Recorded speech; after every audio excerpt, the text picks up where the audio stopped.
California, on behalf of standard stations and independent Chevron gas stations throughout the West, invite you to Let George Do It. Another adventure of George Valentine. Personal notice. Danger is my stock and trade. If you have something that must be handled with complete confidence, then you need me, George Valentine. Write full details.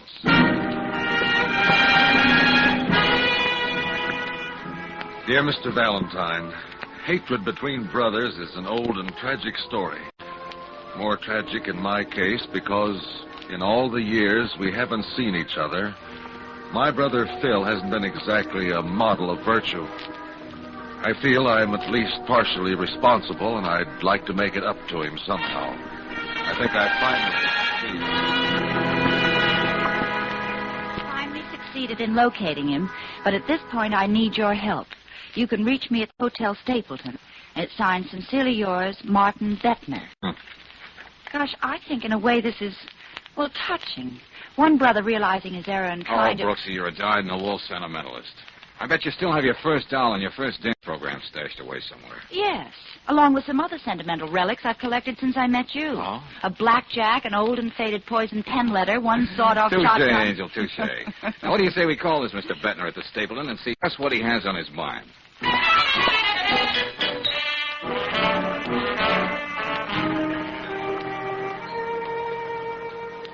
I called you in, Mr. Valentine, because, well, in a way, you're my neighbor. What do you mean by that, Mr. Bettner? Well, look here, Mr. Valentine, Miss Brooks. Yes? Here in the personal notice column in the paper, your ad is just under mine. Oh, yes, now I remember your ad. You've been running this for a week or so. That's right, Miss Brooks. Oh, I just didn't tie it up with your letter. Oh, let me see that. Philip, let's forget the past. If you'll meet me halfway, we can make up for all that bitterness. There's even a place waiting for you in the family business. I'm at the Stapleton, Martin Bettner. You said you'd located your brother, Mr. Bettner. He must have gotten in touch with you. I said I think I've located my brother. But if Phil has seen my ad, he hasn't answered it. I got only one reply from Renee Clemens. Take a look at it, Mr. Valentine. What does it say, George? Uh-huh. Well, it seems Miss Clemens knows where Phil Bettner, quote, the rat, unquote, is now holed up. She's willing to part with that information for a price figure to arrived at. Well, what's the problem, Bettner?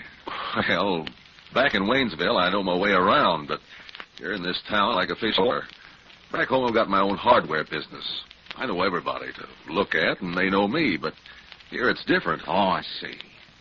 Well, why don't you just find the best bargain you can with this gal, pay her off with a dated check, then see if her information is the real thing. Oh, it isn't just the money. I don't know the kind of people Phil's been associating with in the last 5 years. This could be some kind of trap. Feel an awful lot better if you came along with me to see this, Miss Clemens. All right, good enough. But look, Bettner, you've been hinting that your brother has been operating a little on the shady side. Well, I'm afraid so. Well, then the police could tell you where he was, just like that, if you got in touch with them. I checked. Phil has no police record, thank heavens. He's been mixed up in gambling, mostly horse racing, and so far he's been lucky. 2 weeks ago, some people in Detroit told me he left for here, and that's all I know. Well, assuming Miss Clemens is a local girl, your brother must have worked pretty fast to make such an indelible impression in 2 weeks. I don't know what to think. But I've got to find Phil and talk to him. Well, first, let's have a talk with Renee. She may know whereof she speaks, but I'm afraid her price won't be reasonable.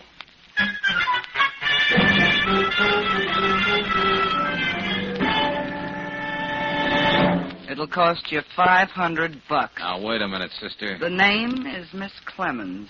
And I should up the price, seeing that all of a sudden I'm dealing with 3 people. Please, Miss Clemens, I asked Miss Brooks, Mr. Valentine, to come along with me. $500. But Mr. Bettner only wants his brother's address. He doesn't want to make a down payment on the house. Oh, I see we've got a Vassar girl here. All right, ladies, enough of this banter. The price is too high, Miss Clemens. Sorry. Come on, Bettner. Yes, let's get going. Wait a minute. Well? What kind of a deal would you go for? Well, I'll tell you. I'll be lavish with Mr. Bettner's money. $250 cash. I have that much right here with me. What do you say? Well, Miss Brooks still doesn't seem to approve of the price. All I can say is you're lucky you're dealing with men. Yeah, some girls are lucky to have what it takes to get what they want. All you've got is an address, and it's not even your own. Listen here, you Break little... clean, girls. $250, Miss Clemens. All right. Let's have it. Certainly. Here you are. Now, where can I find my brother? It's 356 Moreno Street. A grimy, broken-down rooming house. It's so dark you need a seeing-eyed dog to get up the stairs. I got you. Just a cottage small by a waterfall. Thanks. We'll find our way. Just be sure you tell him Renee sent you. I wish I could be there to see the look on his face. Well, if you know Philip is so dead set against getting in touch with me, why are you doing this? Let's be charitable and say I wouldn't mind if he dropped dead. And it'd be a pleasure to spend the $250 on flowers for his funeral. Oh, I knew she had a kind heart. Well, we may as well be going, Valentine. I know if I can just speak to Phil, everything will be all right. Yeah, 356 Moreno Street, eh, Miss Clemens? You heard me. That better be Phil Bettner's place, or you'll find his brother is just an Indian giver. Get what I mean?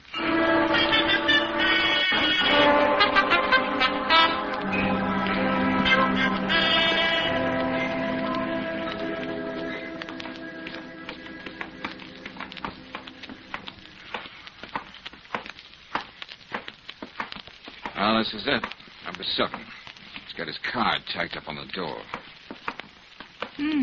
Philip Bettner, investments. Huh. Who's kidding whom? Oh, this is worse than I thought. Looks like nobody's home. We'll wait right here till he comes back. I don't think that'll be very comfortable. Do you mind paying for a lock, Bettner? What? What do you mean, George? Just this. Wait a minute. Please sit down.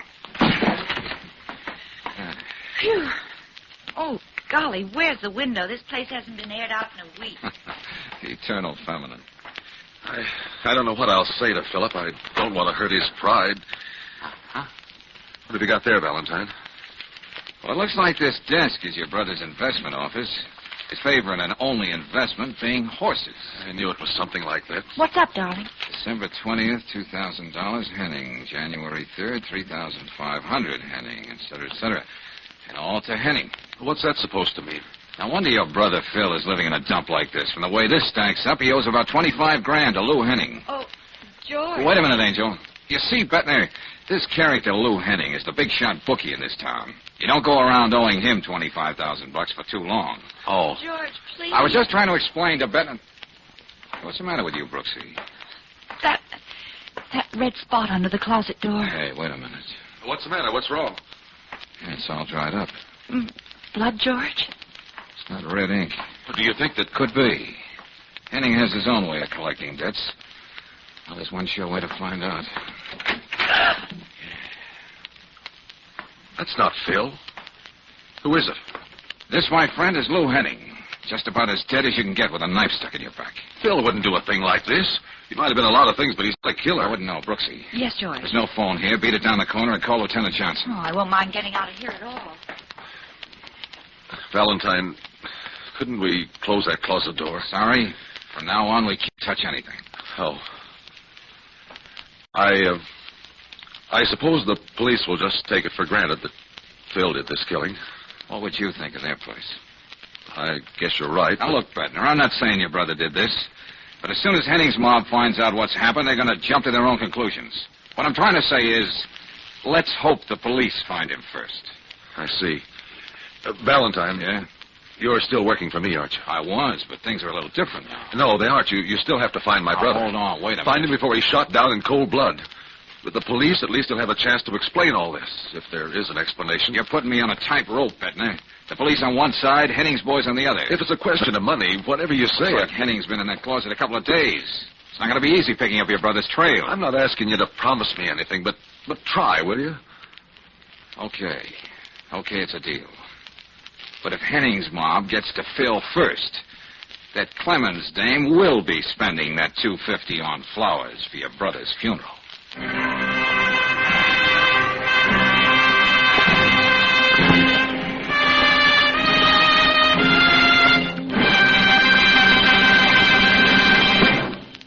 We'll return to tonight's adventure of George Valentine in just a moment.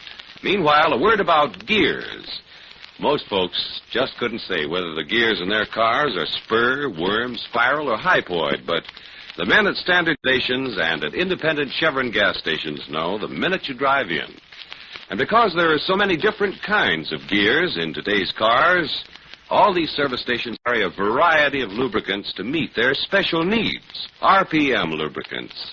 Each one tailor-made to carry away heat, to keep gears shifting easily, to do a better wear-saving job. Make sure you get an RPM lubricant next time you get that 5,000-mile change for your transmission and differential gears. While you're at the independent Chevron gas station or standard station, ask for a free copy of Batter Up, the new illustrated handbook on baseball. It's a gift to you from the service stations that say and mean, we'll take better care of your car.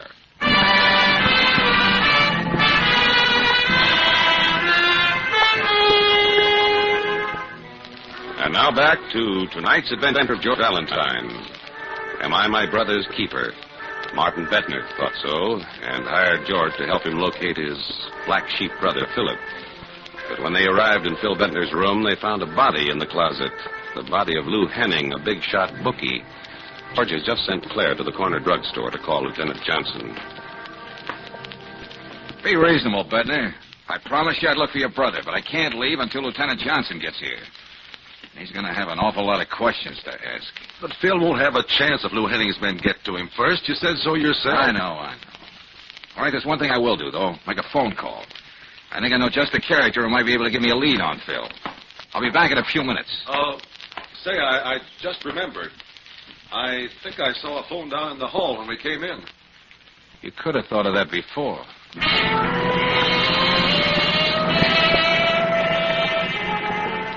I wouldn't be calling you outpost if I wasn't willing to pay for the information. The name's Bettner, Phil Bettner. Doesn't mean anything to you, huh? Now, look, outpost, you're my favorite pawnbroker. You know everything that goes on in this part of town. He's probably hiding out. Okay, I'll hop around your place in an hour or so.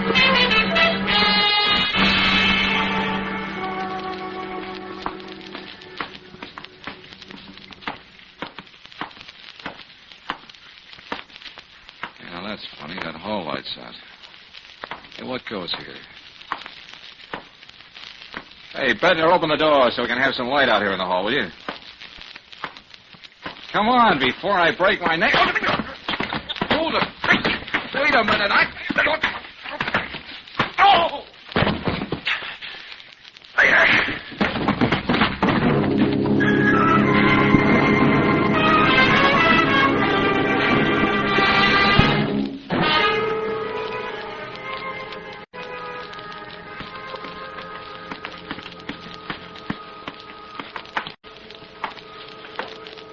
Now, you stay right there by the head of the stairs, George, till I put on this light. Never mind that, Angel. Open the door. George! Mr. Bettner, he's... Yeah. Looks like he got the same treatment I did. Hey, see how he is, will you, Brooksy? I couldn't bend down now to pick up a $1,000 bill. Mr. Bettner. Mr. Bettner, are you all right? Oh. Good. At least he's making a noise. George, he was knocked out, too. It was Phil. I was standing there, and he came in the door, and then... Let me help you get up, Mr. Bettner. Yeah. Wait a minute. Are you sure it was Phil? I tried to talk to him, but he picked up that desk lamp and hit me with it. You better sit down. Thank you. Your brother. So that's the one who threw me down the stairs. Why did he come back? What was he looking for? Valentine, at least we know that Phil can't be very far from here. That should help you find him. I mean, you're still interested in finding that brother of yours? He didn't know what he was doing. He didn't even give me a chance to talk to him. You stay here in the hall, Hennessy. Okay, Lieutenant. Hey, what is this? The St. James Infirmary? Oh, Lieutenant Johnson. I get your point, Lieutenant. Bettner here and I took a little worse for the wear, but we managed to outlive the corpse. Where is it, Valentine? Over there. Yeah, what do you know? It is Henning. Let you in on a little secret, Miss Brooks. I didn't believe you when you called me. Why do you think I kept screaming at you over the phone? Ah. Oh, Hennessy, Yeah, Lieutenant? get the fingerprint boys and the photographer and we'll go to work. Yes, sir. Still can't believe it. Believe what? Lou Henning with his $25 silk shirts, and look at him. Folded up like a jackknife in the bottom of a closet in a crummy rooming house and killed by a cheap little gambler. Oh, Lieutenant, I don't think you heard. This is Philip Bettner's brother, Martin. Oh, I'm sorry. Well, that's all right. Lieutenant, I know there's only one thing you can think, but I still insist my brother didn't kill this man. Look, I may as well tell you, Mr. Bettner, we've got a general alarm out for your brother. Yes? I suppose, as usual, Mr. Valentine, you got an altogether different theory about this thing. On the contrary, Lieutenant, I'm in complete agreement with you for once.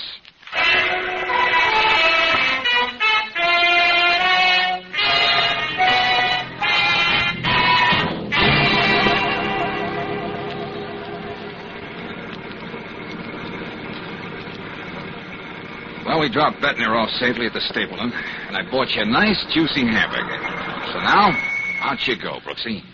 You know what you're supposed to do. Yes, George. But you don't know what you're asking of me. Renee brings out the fishwife in me. The Black Maria will be taking us both away. Go on, now, Angel. That gal in there didn't tell us half what she really knows. Maybe because you do rub her the wrong way, we can find out some more. Well, okay. And when you're through, wait for me in the lobby of the Stapleton. Mm-hmm. If I don't get there, I'll give you a call. Mm-hmm. He's so good to me. Now for Renee. Wish I'd let my fingernails grow.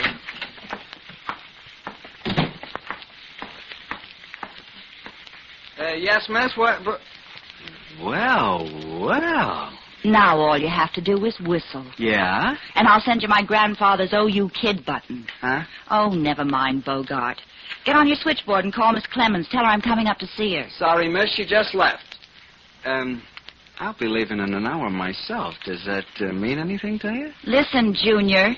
Did Miss Clemens say where she was going, and was there anybody with her? Sorry, I don't know a thing about the affairs of our tenants. Oh, I get it. Oh, now a bright, good-looking boy like you must notice everything. I could tell that the way you looked at me as soon as I came in. Well, knowing yourself as you do, can you blame me? Oh, if you keep saying those things, you're going to spoil me, sure thing. The name's Tommy. Yes, Thomas. Now, about Miss Clemens. She left about 5 minutes before you came in. She had a couple of bags with her. She was with a big, tall guy. Yes, Tommy? He had kind of wavy hair, and I think she called him Phil. Huh? Oh, that's fine, Tommy. That's just what I wanted to know. How can I ever thank you? Well, I told you I'll be off in an hour. Wait. What was your name again? I'll mail it to you on your 21st birthday. And that's a promise, Tommy.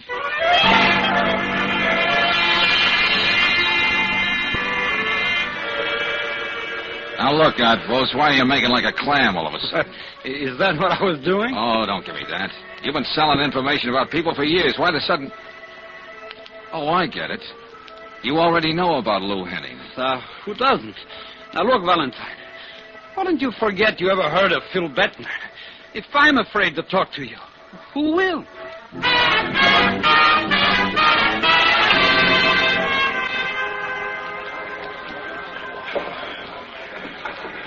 Side pocket, 3 ball. Sorry to interrupt your pool game, friend, but Whitey Sanderson said you might know where I might find Phil. Look, brother, you're a stranger to me. Let's keep it that way.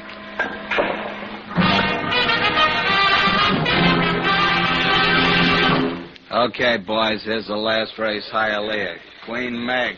Win, 880, place 663, 40 for show. Say, mister, they tell me you're looking for information. Who tells you? Oh, word gets around. It's about PB, ain't it? Yeah, that's right. You got anything I can use? If you're willing to pay for it. What do you say to step up out here? All right, come on, give. You know, you took the words right out of my mouth, mister. Okay, mister. Here's 5 tens. And don't try chiseling for more because it won't work. I wouldn't do this to my best friend, except I had a bad day at the track. Never mind that. Now, where do I find Phil Bettner? 22.5 Jackson Place.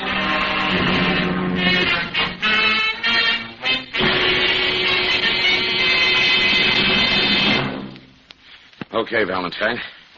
I got your call. Where's Phil Bettner? Yeah, Lieutenant, that's your boy. What's left of him. So Henning's mob did catch up with him first. That's about as neat a job as I've ever seen. Yeah. It's been right cozy sitting here waiting for you. I know. You lead an awful tough life, Valentine. Look, we're going to get him down to the morgue. You get his brother down there to identify him. Yeah, I'll do that. You don't mind if I make a telephone call first? What for? I promised Brooksy faithfully I wouldn't leave her sitting in that lobby all night.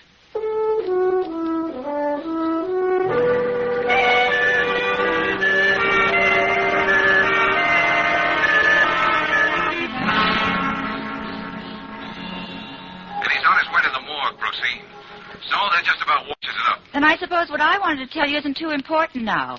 Renee left her apartment with Phil a few hours ago. Yeah, but look, Angel, tell Martin Bettner to meet me at headquarters. He has to identify his brother. But don't tell him why. I'll take care of that myself. Well, sorry, George, you're going to have to call him yourself. Huh? I just saw something walk across the lobby, and I'm going to follow What it. are you talking about? Tell you about it later, Angel. I'll be seeing you.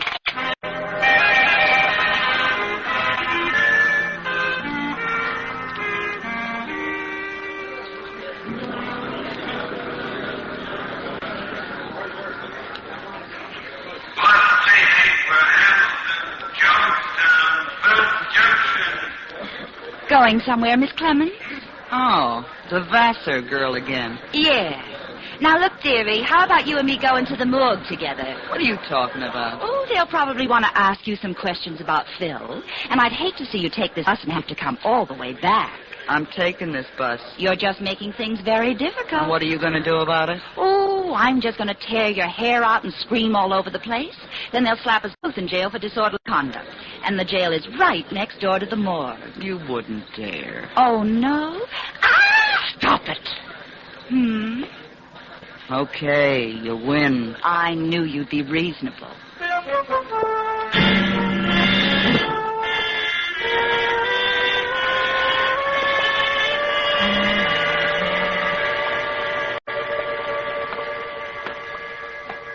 Where's that client of yours anyway, Valentine? Please, Lieutenant, be compassionate. Yeah. I just told Bettner his brother's lying here in the morgue. He's having a cup of black coffee. Be here in a minute. Oh. Swanson. Yes, Lieutenant. Got the tag on Bettner all filled out? Just got through making it out. Bettner Philip, age 36, Caucasian, height 6'2", weight 190. Identifying marks, if any. Right arm withered, appendicitis scar, port wine mark of the left knee. Okay, I'll take your word for it. Where have you got him? Down the aisle there, number 302. When you get through identifying him, let me know and I'll put him away. Come on, Valentine. Oh, sure, Lieutenant. Now, don't tell me this place is getting you down. A tough-minded character like you. Oh, no, I was just thinking. Let's see, 302. Right down there, sir. I think they're waiting for you now. Thank you. Oh, there's Bettner now. Yeah. Are you okay now? Yes, I think so. Could we make this as quick as possible? I know, of course. Just necessary routine. Here. Is this your brother? Yes, that's Phil. Well, that's all there is to it, Mr. Bettner. We'll just put the sheet back over. And Johnson, he's down there, miss. Open it, Let's talk this way, Miss Clemens. Now what gives? Yeah, what is it, Brooksy? Look who I found, George. Well, we meet again, Miss Clemens. So that's what you saw walking across the lobby. Who's this? She's the young lady who gave us the information about my brother. Oh. Well, you might as well identify him too, miss. Just for the record. Oh, Phil. I guess that clinches it. I tried to tell him he wouldn't have a chance against Henning, but he wouldn't listen to me. How am I going to go on without him? I can't. Isn't this a sudden reversal, Miss Clemens? Not long ago, you were willing to sell him out to his brother for $250. Yes, and even spend that money on flowers for his funeral. What's that? I didn't know what I was saying.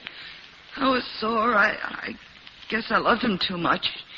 He said he was going to walk out on me, and well, that's why I answered that ad of yours, Mr. Bettner. It doesn't really matter now, does it?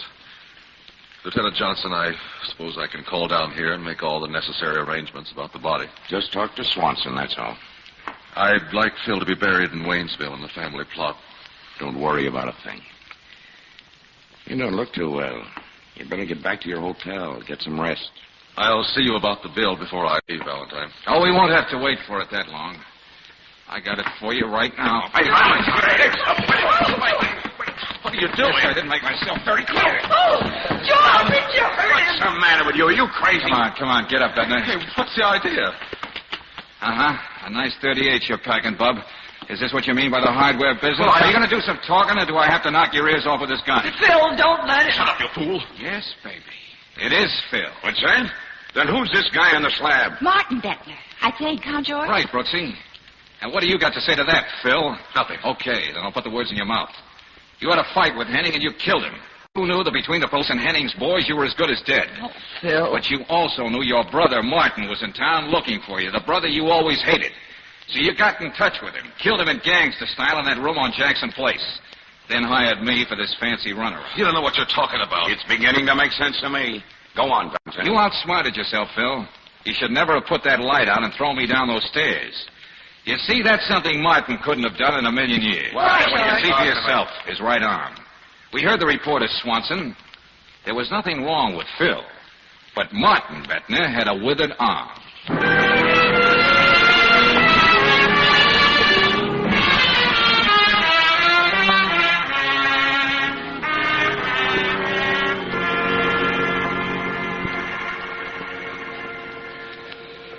Now, I wonder, Brooksy, why is it that when brothers hate each other, it's worse than all the Hatfields and the McCoys locked in one closet? Didn't you suspect anything about Phil before Swanson read that tag at the morgue? Well, when that character in the book he joined sidled up, volunteering information, it was a little too good to be true. You mean Phil planted him there? But, Sweetface, blood is thicker than water. Brothers should love each other. Well, I thought it was pretty unfeminine for Renee to rat on Phil one moment, then leave with him the way Tommy told me she did. You didn't even listen to me, did you, when I was telling you about that on the phone? Well, maybe with one ear. Then when I saw her in the lobby of the same hotel where Martin was staying, well, I had a hunch, too. Oh, of course, it wasn't one of those scientific hunches you get. Yeah. But about brothers, Brooksy, do you think it's familiarity that sometimes breeds such mayhem? Oh, not necessarily. Now, look at husbands and wives. Huh? They go on for years and years living together. Well, they never think of murdering each other. Oh, Brooksy, you just haven't lived.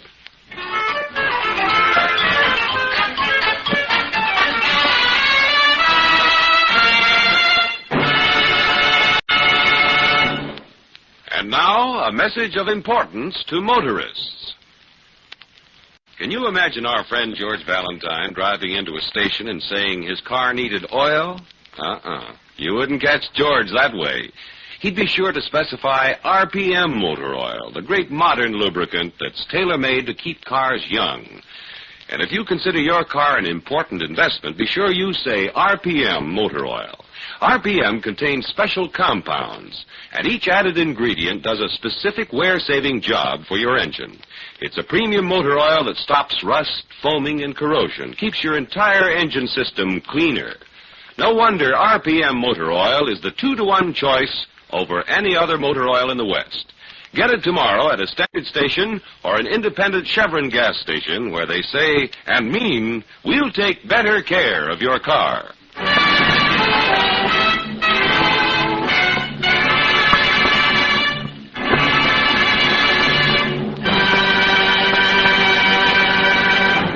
Next week, when you tune our way for another adventure of George Valentine, you'll hear... George, do you think if Dr. Wormsley is right and he did see a man push off the roof, he'd be... Nothing like checking, Brooksy. Oh, wait a minute. The river's behind that high board fence and only windows from the elevator shafts on this side of the building. That would mean that... Wait a minute. George, that's a man. I mean, it was. Yeah. Past tense is putting it mildly. Well, Brooksy, it wasn't just Dr. Wormsley's imagination. And the odds are this is the body of our Mr. Dunlap.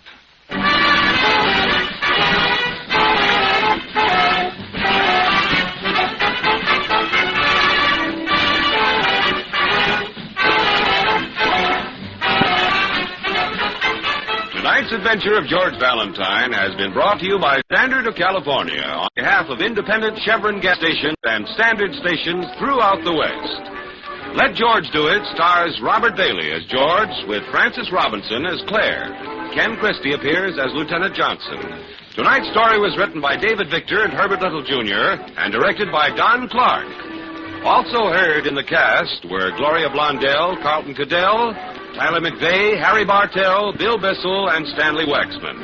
The music is composed and conducted by Eddie Dunstetter. Your announcer, John Heaston.